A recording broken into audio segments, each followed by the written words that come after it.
In this kind of awareness that we had to invent a lot of words to describe our communities you and I are sitting here doing. The Oxford Dictionary basically had about 100,000 words indicating that little human beings in their trial and error have discovered over 100,000 nuances of information that were so different that they really needed their own word.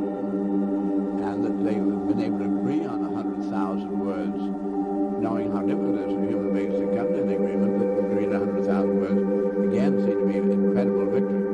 But I felt then that here I was coming into a picture of man on board of our planet after millions of years, having this beautiful vocabulary so you and I can communicate these experiences, that out of those experiences we can discover principles, and we're here to employ those principles quite clearly in a universe where we have importing and exporting, and all the stars are exporting energy, giving it off enormous ways. However, we also discover as of this century that apparently no energy is either created or lost, and therefore the universe is eternally regenerative.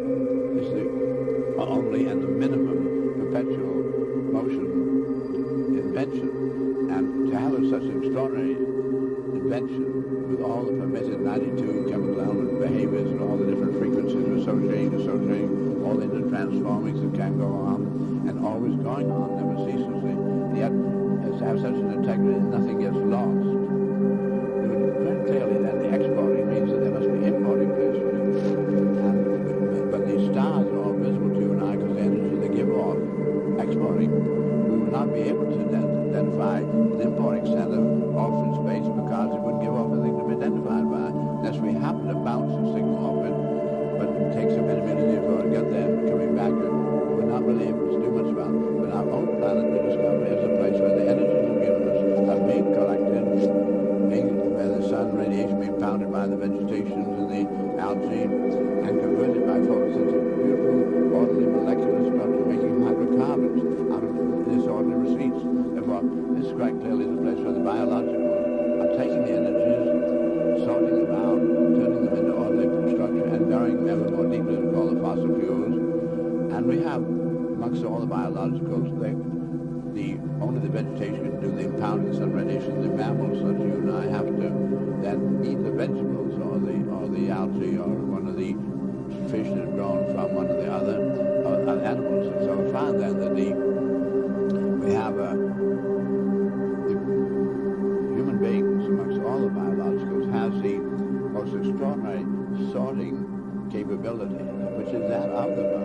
In principle, then, can try to say, if you invent a very complex machine such as the Boeing 747, you have to have a whole lot of instruments. Those instruments are telling you about all the stresses, strains, heats, relative pressures, and then you once in a while discover something on those information that says, like with lack of information, the pilot's got to take over from automatic, and only by virtue of his access to the principle of the universe can he possibly save the ship. I say then, in designing a much more complex thing as the eternal regenerative universe, you would have to have some local sensing mechanisms that are able then to take very sensitive readings and then solve problems by virtue of that access to the principle of the universe. Apparently, human beings have, and what I call a local universe monitoring function of problem solving. And I say, what is common to all lives in all history? Problems, we're here for that. And when we play games, such as baseball, you knock something out, and it's doing disorderly things, then how do you convert it to order so it's possible to space wherever you throw it? So that our game on our planet is problem solving. Anyway, now, the point was that I found myself an outsider. Because I was an outsider, then I tended to look at the total information rather than the short. So I realized that we might be crossing this threshold where instead of just it had to be you or me in a battle of power and might, see who's going to live and who's going to die, it might be the principle to make it possible to make everybody successful. The latter being the former. We didn't know about those principles earlier. The former being the idea of scarcity, right. That there was a condition of scarcity, and that we would be coming to a moment of a realization of a surplus capability that had been introduced through our metaphysical, intellectual resources to tell always in principle and not just for me. Yeah. If then instead of fighting for me, for my survival, we really looked into the synergy, which is the principle operating between systems I spoke about, the mind and mind alone.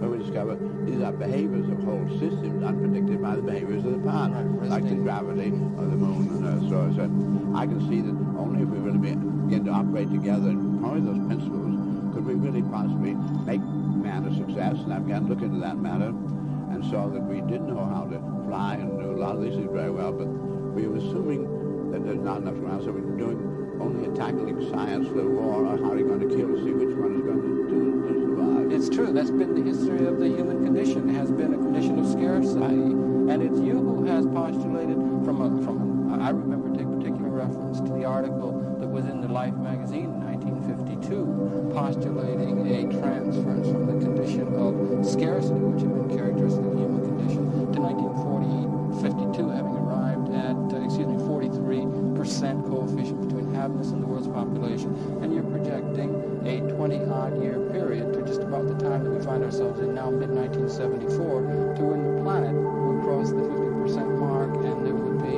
a new kind of condition begin to develop, to the assigning of our planetary design priorities. And it would seem to be that you had been gauging that with such an incredibly accurate kind of ability that was, in a sense, quite unique. I don't think there are too many people now who have a fundamental sense that we may be on the dawn of a new capability to realize surplus as the basic underlying assumption for assigning design. Out to you where I saw that I saw a man knew exactly what that airplane weighed and what he was getting out of it. He knew just what the ship of the sea weighed. But he doesn't think about buildings in terms of weight. He thinks of them sort of as fortresses. Yes. The bigger and heavier and higher, the more secure. I saw then, because he was putting his science only on the airplane and so forth as a weapon, did he do that? But he assumed that man wasn't going to be successful. There was no use in spending our wealth on the people because they're going to be flop anyway. So that I saw that if we really turned it on what are called livery, I needed a term like weaponry, livery, then, which would mean environment controls, shells, the apparatus inside to clean us and prepare food, serve, and handle the energies. I then went into that, and that brought about the discovery of the geodesic domes and so forth, and now over 100,000 around the world. Yes. And I now really know that I can give you, for instance, 30 buildings for one, for a given snow load, hurricane loading, earthquake loading, or a given clear span. I can give you 30 buildings for one against an alternate known engineering strategy than spherical, triangulated, tenth-degree structures. Yes. So that I now know by actual measurement of what technology you do need to make man a success. I now know it's highly feasible. We have the resources, we have the knowledge, the metals that have not been lost of his mind. They simply come out and get metal melted out. You take one Cadillac, melt it up, and get out two Japanese cars. Twice as good. So that when we keep circulating, I now know with the resources we already mined, the knowledge we already have, it's highly feasible to take care of all of humanity at a higher standard than anybody's ever known. And it can be done by 1985. In fact, in this very room we're in here today, we're just going over the last World Game workshop that's been going on for the last month, and the team really did undertake to absolutely certify all those figures I just gave you. And we now know actually the critical path of how we phase out the fossil fuels burning, how we phase out the nuclear, how we do bring in the wind power, how we do bring in the hydrogen powers and so forth, and it actually can be done by 1985. I knew that because I made the measurements before. Now I have really a large team and been able to certify this, so it's going to become a public matter fairly rapidly. But again, please note that I only was able to do what I did because it was of the times. Things had to be right. That's right. Operator overloading. We're overloading operators like crazy here. The plus, the minus, the and, parentheses, all that kind of stuff. And also have first-class support for sparse linear algebra. Internal, under the covers, we're using sparse linear algebra like crazy to make all this work. Of the languages on Earth that have those features, MATLAB is by far the most popular one, which is why we have chosen that language to implement languages that have these features, and you can implement that. But there are other languages that don't, and if you want to implement deform those languages, you certainly can. You just have to write more code. So this is sort of the language in which it can be done in the minimum amount of code. And again, we find that, for complex analytics, that people typically can get their work done with 50 times less code than the equivalent of Java and SQL. And this naturally leads to high-performance parallel implementations because these are all arrays and matrices, and we have very well-established literature in the community about how to do parallel linear algebra, how to make matrices work in parallel. It's a very well-studied discipline, and we have a lot of technology.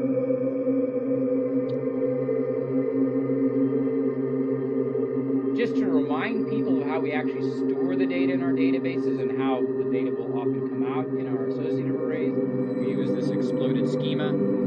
So if we had data that looked like a standard table here with some kind of key and 3 columns here with different values associated with every one of them, if we were to insert these into a standard, say SQL type table, we would just simply create a table like this in SQL. But if we wanted to look up anything quickly, we would have to create ancillary tables that would store indices to allow us to do things very quickly. And if we wanted to add a totally new type of data, we would have to rethink our schema. So what we typically do is we create this exploded schema because our triple stores are very comfortable storing, dynamically storing very large numbers of columns. So we essentially typically take the type and append the value. So we create a series of triples here, usually with some minimal information for the actual stored value, something we would ever want to look up. Again, by itself, this doesn't give you much because most of these triple stores have an orientation, typically row-oriented, so you can get any row quickly with relatively little effort.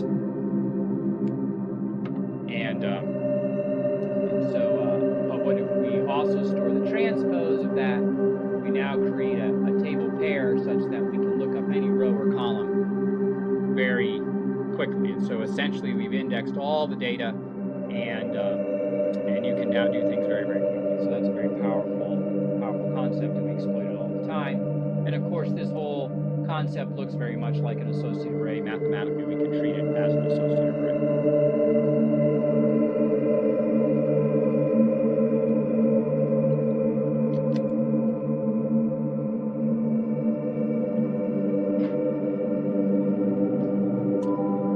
All right, so that's sort of the easy part. I think we've covered a lot of this before in the previous lectures. Now we're going to get into some of the more mathematical elements, which aren't necessarily hard. They just impose notation that we don't necessarily use in our regular day-to-day lives. So we're going to talk about what are the values of associations, keys, functions, and getting into things like matrix multiplication. Alrighty, so mathematically we treat an associative array as sets of keys and values that are drawn from infinite strict totally ordered set. We'll call it S. You might be like, what is that? What is an infinite strict totally ordered set? It's just a set where there's an ordering. Basically, any two elements of the set, there's a function that will tell you, one is greater than the other, and they also have an equal operation too. So it will tell you that, if I give it any two values, I can ask the question, is one greater than the other, or are they equal? So that's the strict order. So that encompasses a lot. Obviously, it encompasses the usual things like real numbers and integer and things like that, but it also encompasses strings if we impose an ordering on them, and we will choose lexicographic ordering almost always to be our order. In fact, in the implementation, we sort of impose that. We always use lexicographic ordering. We don't really have another ordering that is readily at our disposal. So given those keys and values, an associative array is a partial function from a set, a d-dimensional set of keys to a value. So we have the vector of keys. So typically D will be 2, and the first K1 will be the row key and then a column key, and it will map out its partial function from the D keys to one value. So it will look like this: an associative array with a pair of a vector of keys, typically 2. I will have a value VI, and that it is empty otherwise. So this is its function because we only define it where these keys exist. So you can imagine that every single associative array is a function over the entire space of all possible keys, but we're only giving you the ones that are defined, and everywhere else it's undefined. Okay? This is actually a fairly large break from linear algebra, where we can have functions that are really, a matrix is really a function of the indices, the ij indices, which are integers. Here we allow them to be anything. And we formally support the concept of a completely empty row or column. So associative arrays don't allow that. They only give you the information, they only store non-empty information. And in our implementation, we tend to store 0 as equivalent to null in this space because the underlying sparse matrix implementation does that. 0 is essentially treated as the null character. So that's a big difference, is that now we can still use our linear algebraic intuition, but that's the fundamental difference here. So binary operations on any two associative arrays, so I have associative array A1 and A2 with this binary operation, okay, are defined essentially by two functions. The sort of upper function here, which says how we're going to treat the keys. So if we have two associative arrays, their keys, some of them can overlap, some of them cannot overlap. And our function will either choose to look for the union or the intersection of those. So, for instance, if we do addition, that's most associated with unioning the underlying keys. If we do other operations like AND, that's most consistent with intersecting the two sets of keys. So obviously, if it's union-like, the result will always be non-empty. If the function is intersection-like, then there's a possibility you can do a binary operation, and the result will be an empty associative array. So we have that sort of choice there, okay? And we choose union and intersection because they're the ones that are, we could do other functions, but they're the ones that are formally covered in set theory and keep us from having to relax this very general condition here. We can have equality, so we can check for intersection, and so we're okay there. In the instance of where so we have an associative array, okay, A1 with a set of keys here, Ki, and a value V1, and another associative array with an intersecting Ki with V2, then A3 Ki will be given by this function